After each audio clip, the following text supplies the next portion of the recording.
Salut à tous. Alors une leçon sur les mesures de longueur, donc deuxième partie. La dernière fois on avait vu les longueurs qui étaient plus petites que le mètre.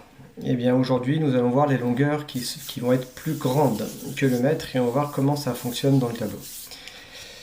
Alors je te rappelle que il y a un tableau pour nous aider dans toutes les mesures de longueur, parce qu'il y en a quand même beaucoup. Donc au milieu de ce tableau, tu y mets le mètre, qui se note avec un M, qui est la longueur, l'unité de mesure de base. Après, à partir du mètre, on va trouver d'autres mesures.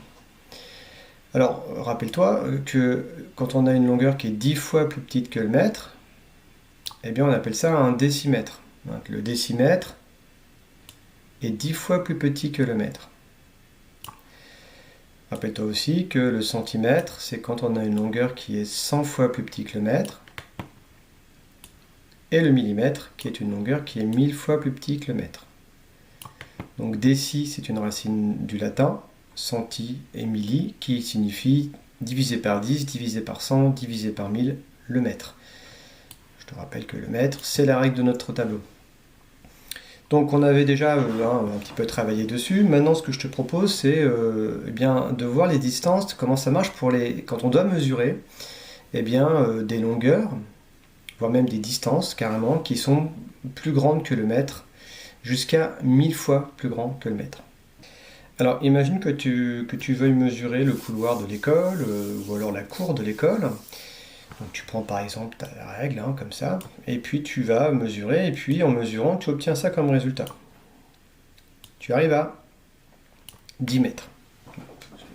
Peu importe le résultat, mais pour l'instant, imaginons qu'on est à 10 mètres. Eh bien, dans notre système de mesure, le 10 mètres, on peut le remplacer par une autre unité. Et cette unité, elle s'appelle le décamètre. Alors, décamètre, déca, cette fois-ci, c'est pas une racine latine, mais c'est plutôt une racine grecque. Comme tu vois, on fait un petit peu d'histoire là, vite fait, mais on est quand même très marqué par notre histoire de l'Italie avec le latin et puis du monde grec. Donc ça, déci, centi, milli, c'était des racines latines. Et là, on est sur du grec. Déca qui signifie 10 fois plus grand que le mètre. Enfin 10 fois plus grand, et la décamètre 10 fois plus grand que le mètre. Donc je vais te montrer comment on symbolise le décamètre dans le tableau. En fait ça s'écrit DA comme déca, on garde le A, et mètre. Alors comment ça fonctionne? Eh bien tu vois que 1 décamètre ça fait bien 10 mètres. Alors donc dans notre système de mesure, quand on a une longueur qui est 10 fois plus grande que le mètre, c'est le cas ici, eh bien on appelle ça un décamètre. Alors un décamètre ça ressemble à ça, donc tu vois c'est un rouleau avec une sorte de ruban qui va mesurer 10 mètres. Alors ce décamètre il est utilisé en bricolage mais aussi en sport, il y a des professeurs de sport quand tu fais du saut en longueur par exemple qui aiment bien utiliser le décamètre parce que comme ça pour mesurer ça évite de mettre 10 fois la règle, c'est pas très précis, il faut faire des repères, alors que là on a un ruban qui fait 10 mètres. Donc tu vois par exemple ici tu as une image avec un terrain qu'on mesure, alors c'est dans une école, ils vont faire un potager, et donc ils ont un décamètre pour mesurer la distance, donc le ruban tu vois déroulé comme ça, et la longueur totale est de 10 mètres, donc c'est très pratique si on veut faire une longueur de 7 mètres, 7 mètres 50, 8 mètres, voilà. Donc le décamètre sert à ça. Alors continuons de mesurer des longueurs de plus en plus grandes, et puis c'est pas 10 mètres qu'on va avoir, maintenant on va avancer et on va compter plutôt 100 mètres. Voilà. Alors 100 mètres, quand on a mesuré 100 mètres, eh bien tu vois qu'on peut dire, dans le tableau ici il y a une case qui est vide, eh bien on va dire que 100 mètres c'est égal à une autre unité qui s'appelle l'hectomètre. Alors hecto qui signifie en grec 100 fois plus grand que le mètre. Tu vois, c'est 100 fois, cette fois plus grand que le mètre. Donc, l'hectomètre n'est pas beaucoup utilisé. Le décamètre, on peut l'utiliser, tu as vu à quoi ça servait. L'hectomètre, honnêtement, c'est pas une mesure que tu vas entendre très souvent, voire tu l'entends quasiment jamais. Mais c'est très important de la garder parce que elle va nous servir, cette longueur, cette unité, pour la suite. Alors la suite c'est quoi? C'est quand tu mesures une distance, mais cette fois c'est pas 100 mètres que tu veux mesurer, c'est 1000 mètres. Alors là pour le coup on va être encore avec une distance plus grande. Alors cette distance-là, eh bien c'est 1000 mètres. C'est-à-dire que quand tu mesures une distance, une longueur qui fait 1000 fois le mètre, c'est-à-dire 1000 fois la règle, hein, donc tu vois que ça fait quand même beaucoup, eh bien on va lui donner, tu vois, on a une nouvelle colonne, on va lui donner un autre nom que tu connais très bien, qu'on appelle le, alors je vais l'écrire comme ça, km, qui signifie kilomètre. Donc tu connais très bien le kilomètre puisque c'est la distance, c'est l'unité de mesure pour calculer la distance souvent entre des villes comme Châteaudun et Bonneval, Châteaudun et Chartres, Châteaudun, enfin bref, toutes les villes de France, toutes les grandes distances, on parle en kilomètres. Hein. Donc le kilomètre, kilo qui signifie 1000 fois plus grand que le mètre. Alors on récapitule, donc une distance qui va être 10 fois plus grande que le mètre. Dès que je mesure 10 mètres de quelque chose, eh bien je peux dire que ça fait 1 décamètre. Donc 1 décamètre, c'est 10 mètres. Si je mesure une distance qui est 100 fois plus grande que le mètre, j'ai 100 fois le mètre, 100 mètres, c'est égal à 1 hectomètre. Et quand on arrive donc à 1000 mètres, je vais le remettre là-haut, eh bien 1000 fois le mètre, tu vois, 1000 fois le mètre, c'est le kilomètre. Alors maintenant j'ai une bonne nouvelle et une mauvaise nouvelle. La mauvaise nouvelle c'est que tu vois ce tableau, eh bien il faut que tu l'apprennes par cœur. Tu n'as pas le choix. Il faut vraiment connaître par cœur chacune des colonnes et aussi comment ça se note, c'est-à-dire ces petites lettres que tu vois là. Mais j'ai une bonne nouvelle, c'est que pour apprendre ce tableau, eh bien c'est relativement simple. Je vais te donner une méthode. Voilà, donc le tableau est complètement vide, hein, tu imagines que tu dois le remplir. Donc, tu dois connaître par cœur ce tableau. Alors moi je te donne des petites techniques, maintenant tu fais ce que tu veux, mais c'est une petite méthode qui est, je pense, assez pratique pour mémoriser rapidement. Moi je commence par le mètre, c'est-à-dire je le mets au milieu. Et je dis voilà, l'unité de mesure elle est là.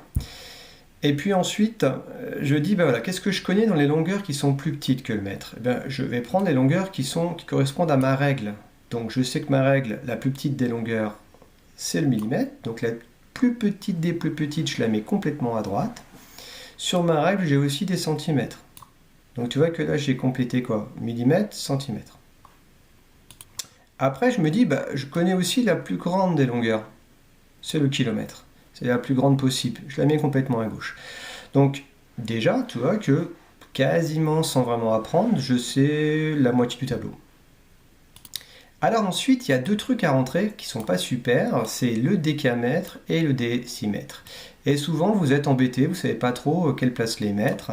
Alors moi, j'ai une petite méthode, c'est-à-dire que tu vois que le DM, il n'y a que 2 lettres, et le DAM, il y a 3 lettres. Du coup, les 2 lettres, comme c'est plus petit que 3, eh ben, je mets du côté du petit, et le 3, ben, je mets du côté des mesures qui sont plus grandes que le mètre. Et comme ça, ben, tu vois, je ne me suis pas trompé, DM c'est décimètre, DAM c'est décamètre, je l'ai bien mis dans la bonne colonne. Une méthode qui est assez pratique. Et donc, il ne me reste plus qu'une case de vide. Et bien celle-là, il faudra la prendre. Et donc, c'est le fameux hectomètre qui s'écrit HM. Alors, bon, je ne vais pas faire de publicité, mais tu vois, HM, bah, ça ressemblerait à un magasin qui vend des vêtements, H&M. Bon, ça peut être un moyen de te rappeler que hectomètre, ça s'écrit HM, et que comme H&M, le magasin de vêtements. Voilà, donc tu vois là, une méthode pour mémoriser ce tableau. Alors une fois que tu auras bien appris ce tableau, eh bien, on va continuer des exercices qui sont des exercices de conversion. Ça veut dire quoi? Ça veut dire que tu vas changer l'unité, par exemple tu es en kilomètres, tu dois le changer en mètres, tu es en centimètres, tu dois le changer en millimètres, tu dois savoir te promener dans ce tableau et passer d'une unité à une autre unité. C'est important de savoir faire ça. Alors on va commencer, tu vois, je commence par 5 km et tu as un exercice par exemple qui ressemble à ça et on te demande, bah, ça fait combien de mètres? La question c'est, combien de mètres ça fait 5 km? Alors si tu sais par cœur que 1 km, bah, on a vu que c'était 1000 fois plus grand que le mètre, bien 5 km, ça a une grande chance d'être 5000 fois plus grand que le mètre. Mais on va quand même l'écrire dans le tableau. Voilà, donc je mets, tu vois, je mets le 5 dans les kilomètres.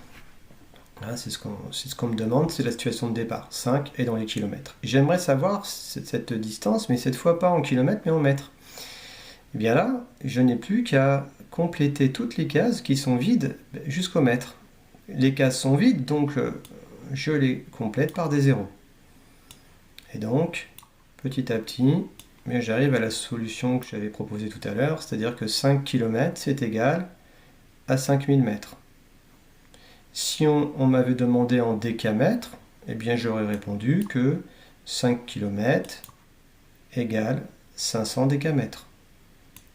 Si on me demande en hectomètres, 5 km égale 50 hectomètres.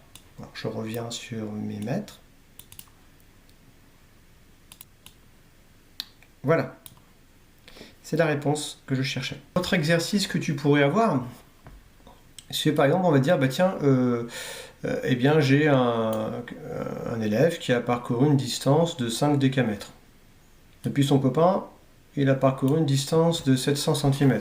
Ah, question, quel est celui qui a fait la plus grande distance? Alors la plus grande distance, là tu vois que tu serais tenté de dire que ça va être 700, parce que 700 c'est un nombre qui est bien plus grand que 5. Sauf que dans les tableaux de mesure, enfin dans les mesures de longueur, il faut faire vraiment attention aux unités. Là on a des décamètres, là on a des centimètres. Je vais rentrer 5 décamètres dans le tableau. Donc je rappelle, on essaie de savoir quel est celui qui a parcouru la plus grande distance. Donc là j'ai marqué 5 décamètres. Je vais maintenant compléter les 700 cm dans le tableau. Donc je vais écrire 700 dans le tableau et je vais commencer par la fin du nombre, 700. Comme c'est les centimètres, je mets le 0 ici, dans les centimètres, je remonte un petit peu à la gauche et j'écris mon statistique. Alors là j'ai écrit mes deux nombres, j'ai écrit 5 décamètres, 700 cm. Alors pour l'instant ça ne me dit pas trop quel est celui qui a parcouru le plus de chemin, quoique ça se voit un petit peu parce que je vois que ce chiffre là se situe bien à gauche et que ses longueurs sont bien plus grandes que celle-ci. Alors il y a plusieurs méthodes.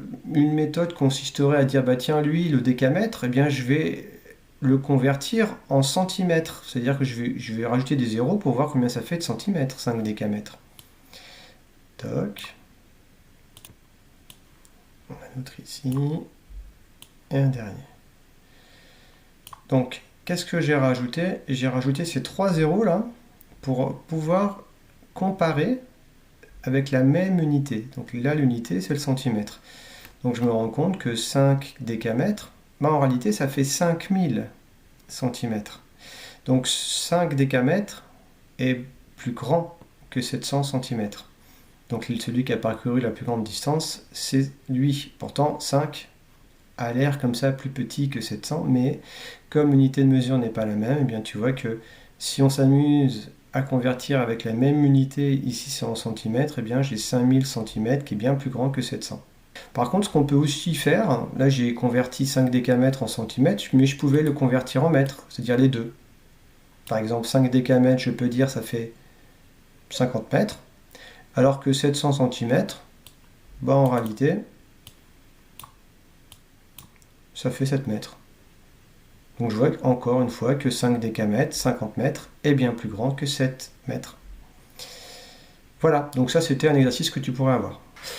Bon, allez, je termine avec un dernier petit truc, c'est les différentes façons de lire les nombres dans le tableau. Donc toi, je vais te mettre 7543 mètres.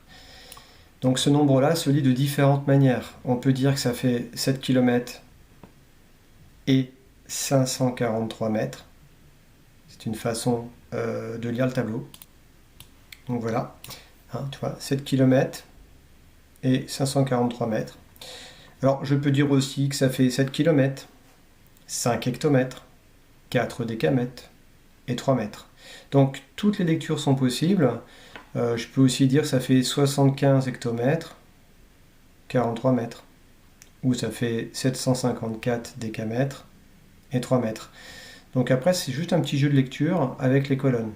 Mais bon, en règle générale, ce qu'on utilise beaucoup quand on fait des maths et des mesures de longueur plus grandes que le mètre, on va dire souvent 7543 mètres. Et l'autre écriture qu'on utilise, c'est dire que ça fait 7 km et 543 mètres. Et puis tu verras plus tard en CM2 qu'on dit aussi que ça fait 7,543 km cette fois. On va dire 7, ça veut dire 7 km, 543 mètres, s'écrit 7,543. Mais ça tu verras en CM2. Voilà. Et bien maintenant, il n'y a plus qu'à faire des exercices en espérant que tu auras compris.